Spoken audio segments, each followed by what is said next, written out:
The sound of breaking glass cut through the quiet evening air, followed by a woman's startled cry. Ethan Quinn's head snapped up from where he was reading a bedtime story to his 6-year-old daughter, Lily. There it was again, a voice, pleading, "Please, just leave me alone." Coming from the parking lot outside their modest apartment complex, "Daddy," Lily asked, clutching her stuffed rabbit tighter. "Stay right here, sweetheart," Ethan said firmly, closing the book. "Lock the door behind me and don't open it until you hear my special knock, okay?" He demonstrated their secret pattern, 2 quick taps followed by 3 slow ones. Lily nodded solemnly, her eyes wide. At 6, she knew the drill. Life in this part of town had taught them both to be cautious. Ethan hurried down the 3 flights of stairs and burst into the dimly lit parking lot. Near a sleek black car that looked wildly out of place in their neighborhood, a tall man in an expensive-looking coat was gripping a woman's arm, his face twisted with anger. "I said I'd take care of you. Why are you being so difficult?" the man was saying, his voice carrying a dangerous edge. The woman, petite with honey blonde hair falling around her shoulders, was trying to pull away. "I've told you a dozen times, Marcus. I'm not interested. You need to stop following me." Without hesitation, Ethan strode toward them. At 34, years of construction work had given him a solid build, and despite being bone-tired from a double shift, adrenaline coursed through him. "Hey," he called out sharply. "The lady said she's not interested."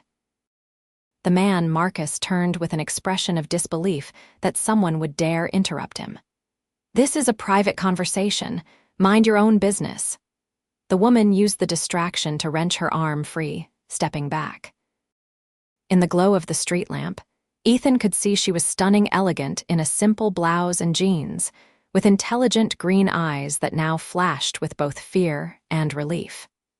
"There's nothing private about harassing someone in a parking lot," Ethan replied evenly, moving to stand between them. "She asked you to leave her alone." Marcus straightened his expensive coat, his face contorting with contempt as he took in Ethan's worn jeans and faded flannel shirt. "Do you have any idea who I am? Who she is?" "Don't care," Ethan said simply. "All I know is what I see a man who doesn't understand the word no." Marcus stepped forward menacingly, and Ethan braced himself. He hadn't been in a fight since high school, but he wasn't backing down. "Is there a problem here?" A new voice entered the conversation as Mr. Grayson, the elderly resident from the first floor, appeared with his phone in hand. "I've already called the police. They should be here any minute." Marcus's eyes darted between them, calculating. With a sneer, he backed toward a sports car parked nearby. "This isn't over, Grace," he called to the woman before slipping into his car and speeding away, tires squealing against the asphalt. The tension in the air dissipated slightly, and Ethan turned to the woman. "Are you okay?" She nodded, visibly shaken but composed. "Thank you. I didn't expect him to follow me here." She extended her hand. "I'm Grace Donovan." "Ethan Quinn," he replied, shaking her hand. Her grip was firm, her fingers soft against his calloused palm. "Do you live in the building?" "I haven't seen you around before." A shadow passed across her face. "No, I was actually visiting someone about a community project. Marcus must have followed me from my office." Mr. Grayson shuffled closer. "Police are on their way, miss." "Thank you, but I don't think that's necessary now," Grace said gently. "He's gone." "For now," Ethan muttered. "Guys like that don't usually give up so easily." Grace studied him for a moment, then glanced at his apartment building. "Do you live here?" "3rd floor," Ethan nodded. Then he suddenly remembered Lily, waiting alone. "I should get back. My daughter's upstairs." "Alone?" Grace asked, concern evident in her voice. "Just for a minute, she's..." Ethan trailed off, not wanting to explain his situation to a stranger, however kind she seemed. Single fathers raising daughters alone got enough scrutiny as it was. "Of course," Grace said quickly, understanding in her eyes. "I don't want to keep you. Thank you again for stepping in." "No problem," Ethan said, already backing toward the building entrance. "Will you be okay getting home?" Grace nodded, pulling out her phone. "I'll call a ride. Don't worry about me." Ethan hesitated, something about leaving her alone not sitting right with him, but the thought of Lily waiting pushed him forward.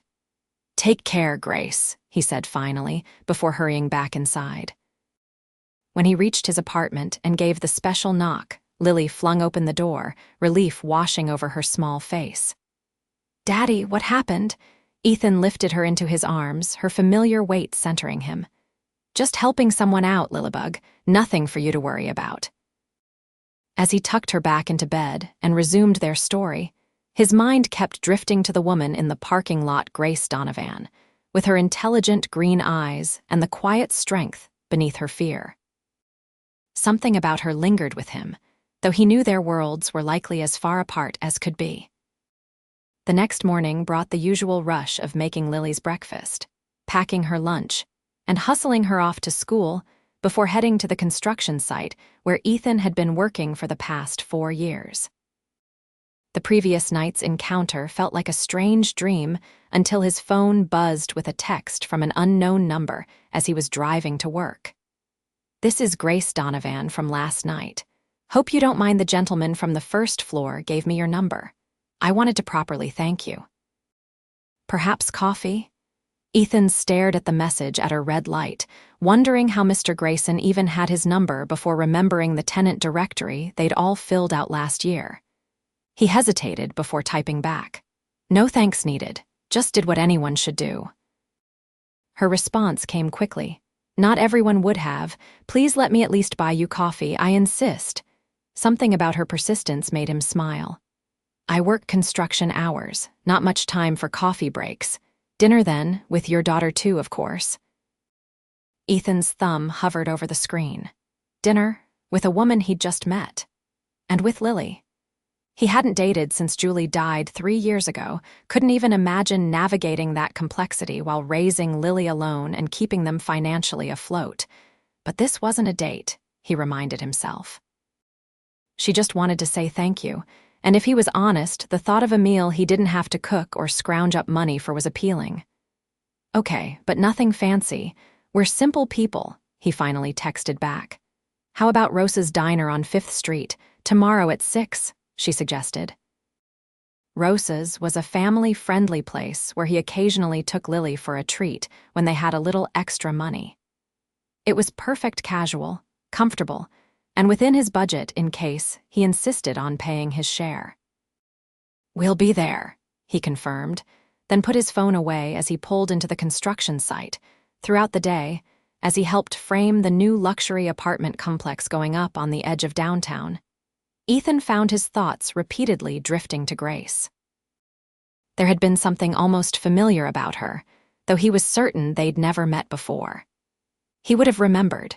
By the time he picked up Lily from after-school care, he'd convinced himself that the dinner was simply a nice gesture from someone grateful for help, nothing more. "We're having dinner with a new friend tomorrow," he told Lily as they walked to their beat-up Honda Civic.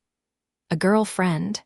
Lily asked immediately, her eyes lighting up with the innocent hope that only children of single parents seem to perfect. "Just a friend," Ethan clarified firmly. "Someone I helped last night when you were waiting in the apartment. The lady who was in trouble," Lily pressed, buckling herself into her booster seat. "Is she pretty?" Ethan sighed, starting the car. "Lily Quinn, you know looks aren't what matters." "But is she?" Lily persisted with a child's determination. Ethan couldn't help but smile. "Yes, Lilybug, she is, but that's not why we're having dinner with her." Satisfied, Lily nodded sagely, as if she understood something her father didn't. The following evening, after Ethan had showered away the construction dust and dressed in his cleanest jeans and a button-down shirt that Julie had given him years ago, he and Lily walked into Rosa's Diner at exactly 6 p.m. Grace was already there, seated in a booth near the back, looking casually elegant in a simple sweater and dark jeans. When she spotted them, her entire face lit up with a genuine smile that made Ethan's heart skip unexpectedly. She stood as they approached. "Ethan, thank you for coming," she said warmly, then knelt down to Lily's level. "And you must be Lily. Your dad told me about you. I'm Grace." Lily, suddenly shy, pressed against Ethan's leg but managed a small hello. "I like your unicorn shirt," Grace said, gesturing to Lily's favorite purple top. "Unicorns are magical, just like brave little girls." Lily's face brightened immediately. "Do you like unicorns too?" "I have a whole collection," Grace confided, as if sharing a secret. "Maybe I could show you sometime." They slid into the booth, and as Lily warmed up to Grace, especially after learning that Grace's favorite ice cream was also chocolate chip cookie dough, Ethan found himself relaxing. Grace had a natural way with his daughter, never talking down to her but engaging her like a real person. "So," Grace said after they'd ordered, her eyes meeting Ethan's over Lily's head as his daughter colored the kids' menu, "Mr. Grayson told me you're raising Lily on your own." "That can't be easy." Ethan shrugged slightly. "We manage. Lily's worth every bit of it." "What do you do at construction?" Grace asked, genuine interest in her voice. "I'm a carpenter by training, but I do whatever's needed on site. Right now, I'm helping frame the new Westview apartments." "Westview? That's an O'Malley development project, isn't it?" Ethan nodded, surprised by her knowledge. "Yeah, big luxury complex. Not that I'll ever afford to live there," he added with a self-deprecating smile. Something flickered across Grace's face, but she covered it quickly. "And what about you, Lily? What's your favorite subject in school?" As dinner progressed, Ethan found himself increasingly drawn to Grace. She listened intently, asked thoughtful questions, and treated both him and Lily with a respect that felt rare. When she talked about her own life, she mentioned working in real estate development, but steered the conversation back to them whenever details about her own circumstances came up. By the time they finished their dessert, Grace, insisting they order the diner's famous apple pie a la mode, Ethan realized he'd enjoyed himself more than he had in years. There was something refreshingly genuine about Grace, despite the obvious differences in their circumstances. Her clothes were clearly expensive, her watch probably worth more than his monthly rent, but she wore her privilege lightly, without the condescension he'd come to expect. "Thank you for this," he said as they prepared to leave. "But really, you didn't need to." "I wanted to," Grace replied simply. Then, with a hint of hesitation, she added, "I'd like to see you both again, if that's all right." Before Ethan could respond, Lily piped up, "Can we, Daddy? Miss Grace is nice." Caught between his daughter's hopeful expression and the warmth in Grace's eyes, Ethan found himself nodding. "I'd like that." They exchanged numbers properly this time, and as Grace hugged Lily goodbye, Ethan caught himself wondering what it would be like to know her better, a thought he quickly pushed away. Women like Grace Donovan didn't end up with struggling single dads from the wrong side of town. That wasn't how the world worked. Over the next few weeks, however, Grace became a regular presence in their lives. She joined them for pizza and movie night in their small apartment, brought Lily a book about unicorns that quickly became her favorite, and even attended Lily's school play, clapping loudly when Lily delivered her one line as Tree 2. Each time, Ethan waited for some sign that she was growing bored with their simple life, but it never came. Instead, she seemed to relish their time together, gradually revealing pieces of herself, how she'd grown up with parents who were rarely present, how she'd worked hard to build her career, how she valued honesty and directness after years in an industry filled with facade. Still, there remained a guardedness about her personal life that Ethan couldn't help noticing. She never invited them to her home, always meeting at his apartment or at public places. When calls came in on her phone, she'd often step away to answer them in private.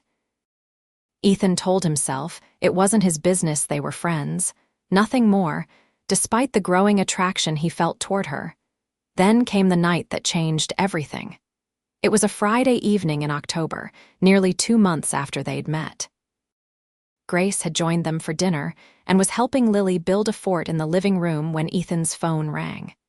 It was Mrs. Patel from downstairs, her voice tight with anxiety. "Ethan, that man is back, the one who was bothering your friend. He's sitting in his car in the parking lot, watching the building." Ethan's blood ran cold. He glanced at Grace, laughing as she and Lily draped a sheet over 2 chairs, completely unaware. "I'll handle it," he said quietly into the phone. "Thanks for the heads up." When he hung up, Grace looked over, catching his expression. "Everything okay?" "Lily, why don't you pick out which books we should read in the fort?" Ethan suggested, giving his daughter a task before motioning Grace to follow him to the kitchen. "Marcus is outside," he said in a low voice. "Mrs. Patel just called to warn me." Grace's face drained of color. "He found me again." She ran a hand through her hair, distress evident in every movement. "I'm so sorry, Ethan. I never meant to bring this to your door to put Lily at risk." "Hey," Ethan said firmly, placing his hands on her shoulders. "You haven't put anyone at risk. This guy is the problem, not you." Grace met his eyes, vulnerability clear in her gaze. "You don't understand. Marcus isn't just some random stalker. He's connected. His family owns half the commercial real estate downtown. He's used to getting what he wants." "And what does he want?" "Me," Grace said simply. "We worked together briefly last year. He asked me out. I declined. He didn't take it well, especially after." She hesitated. After my company outbid his on a major development deal, something clicked in Ethan's mind. "Wait, your company?" Before Grace could respond, a harsh pounding on the apartment door made them both jump. Lily called out fearfully from the living room, "Daddy!" "Stay in the fort, Lilybug," Ethan called back, his voice deliberately calm. To Grace, he whispered, "Call the police." "I'll handle him until they get here." "Ethan, don't," Grace began, but the pounding came again, more insistent. "I know you're in there, Grace." Marcus's voice rang through the door. "We need to talk." Ethan moved toward the door, but Grace caught his arm. "Please, let me handle this." "I don't want you hurt because of me." "Not a chance," Ethan said quietly. "Take Lily to her room, lock the door, and call 911. The determined set of his jaw must have convinced her, because Grace nodded and hurried to gather Lily, who was now peering anxiously from her fort. Ethan waited until they were safely in Lily's bedroom before approaching the door. He took a deep breath, centering himself, then opened it just enough to see Marcus standing there, his expensive coat now rumpled, his face flushed with anger or alcohol or both. "Grace doesn't want to talk to you," Ethan said calmly but firmly. "I think it's best if you leave." Marcus attempted to push past him into the apartment. "This doesn't concern you. Where is she?" "Grace," Ethan blocked the doorway with his body. "I'm not asking again." "Leave now before the police get here." Marcus's laugh was ugly. "Do you even know who she is, the woman you're protecting? Grace Donovan isn't some damsel in distress. She's worth millions. Donovan Development, that's her. She's the CEO." The revelation hit Ethan like a physical blow, but he kept his expression neutral. "Doesn't change anything. She still doesn't want to see you."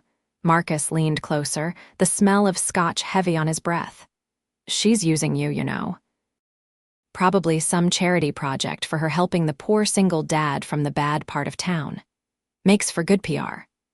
The words struck at Ethan's deepest insecurities, but before he could respond, the sound of a door opening down the hall caught Marcus's attention. Several neighbors had emerged, alerted by the commotion. "Everything okay, Ethan?" called Mr. Grayson, a baseball bat visible in his gnarled hands. Mrs. Patel and her husband stood in their doorway, both on their phones. "Police are on their way," Mrs. Patel said loudly. Marcus looked around, suddenly aware that he was outnumbered and being watched. His face contorted with frustration, but self-preservation won out. "This isn't over," he spat at Ethan before backing away. "Tell Grace I'll be waiting. She can't hide behind her charity cases forever." Ethan watched as Marcus retreated down the stairs, then turned to his neighbors with a grateful nod. "Thank you all." When he returned to the apartment and knocked on Lily's bedroom door, Grace opened it with Lily clinging to her side, both looking frightened but unharmed. "Is he gone?" Grace asked, her voice steady despite her obvious tension. Ethan nodded. "For now, the police are coming." He hesitated, then added quietly, "We need to talk." Grace's eyes met his, understanding passing between them.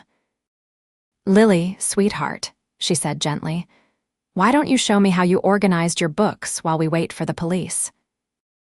After the police had come and taken statements, after Lily had finally fallen asleep, exhausted by the excitement and fear of the evening, Ethan and Grace sat at his small kitchen table, mugs of tea growing cold between them.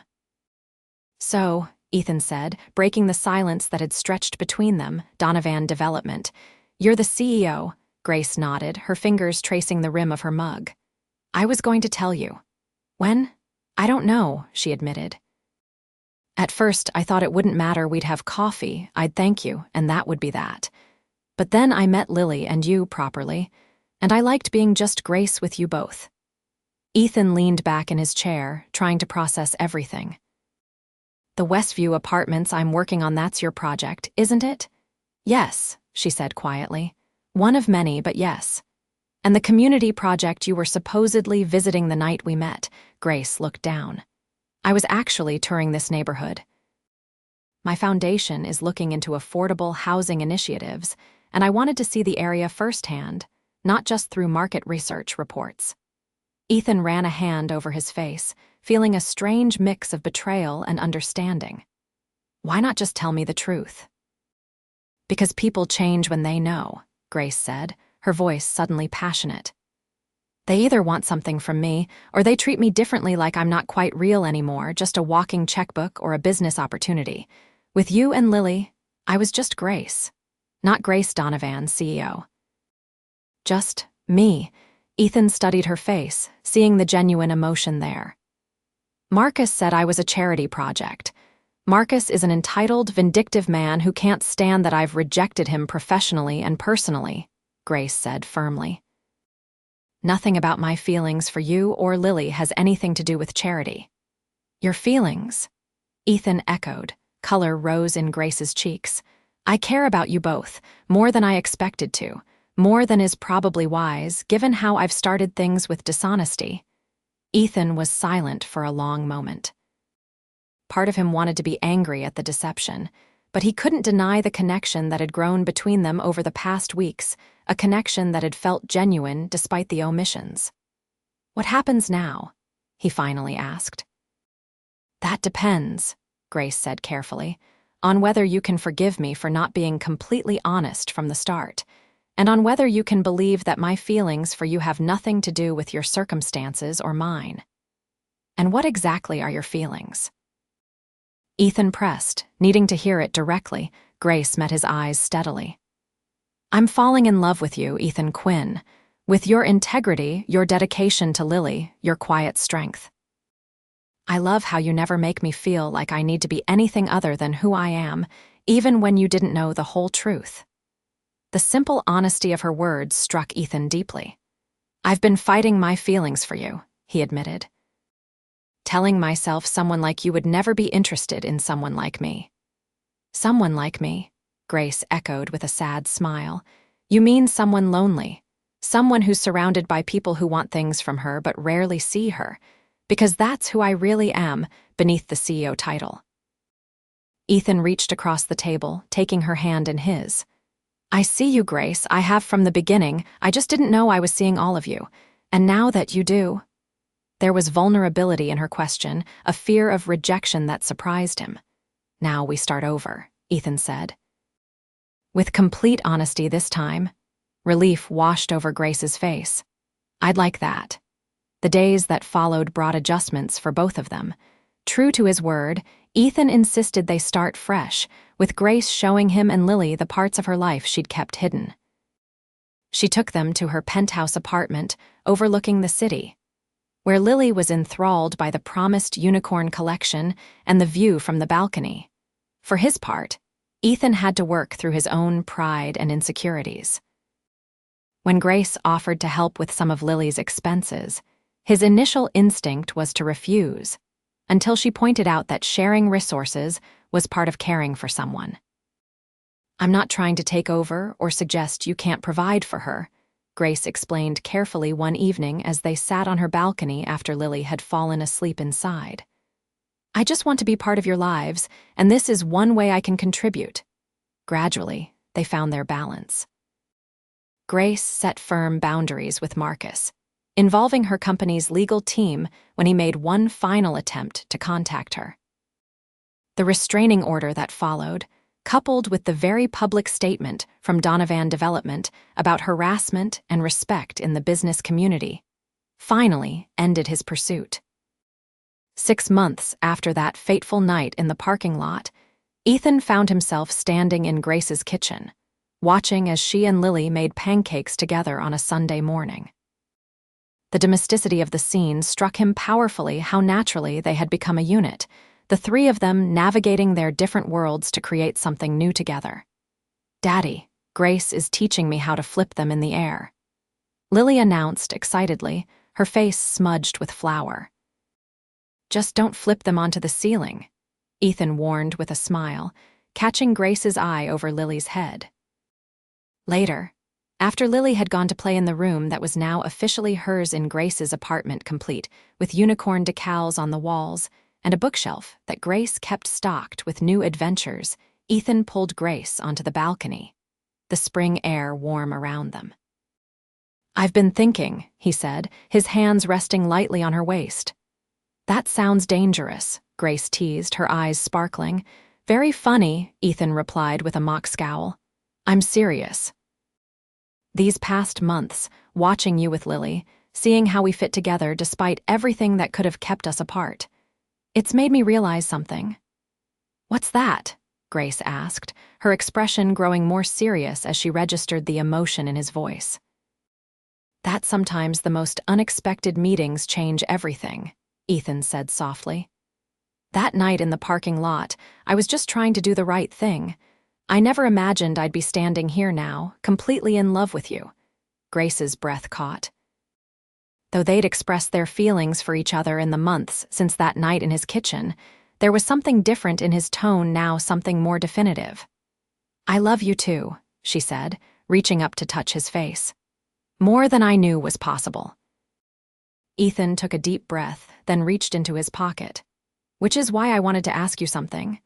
He opened his hand to reveal a small velvet box.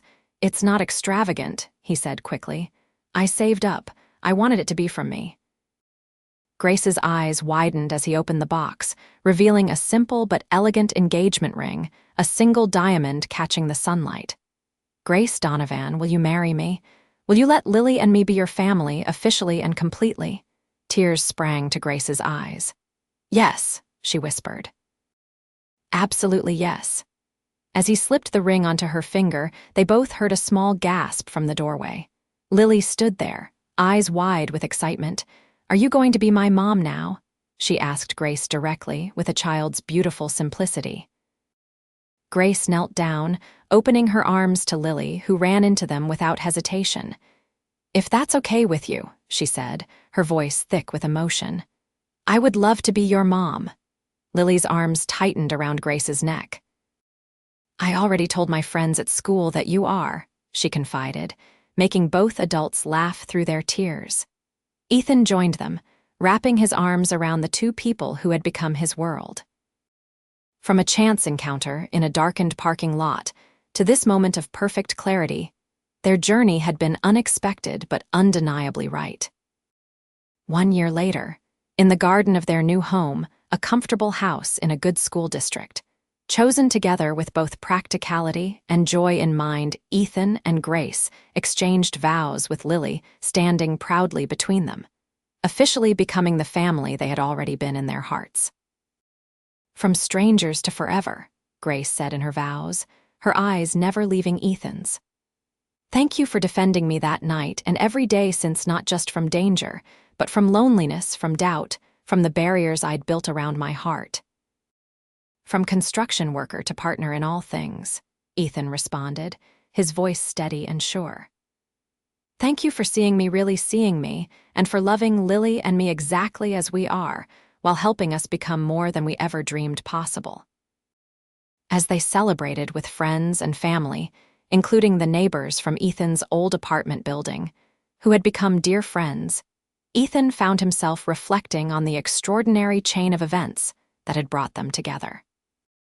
A dangerous moment, a brave choice, and the courage to be honest about who they were and what they wanted. In the end, It wasn't about wealth or status or their different backgrounds. It was about recognizing the rare connection they shared and being brave enough to nurture it into something beautiful and lasting. From unlikely, beginnings had grown the most certain love, proving that sometimes the most unexpected meetings truly do change everything.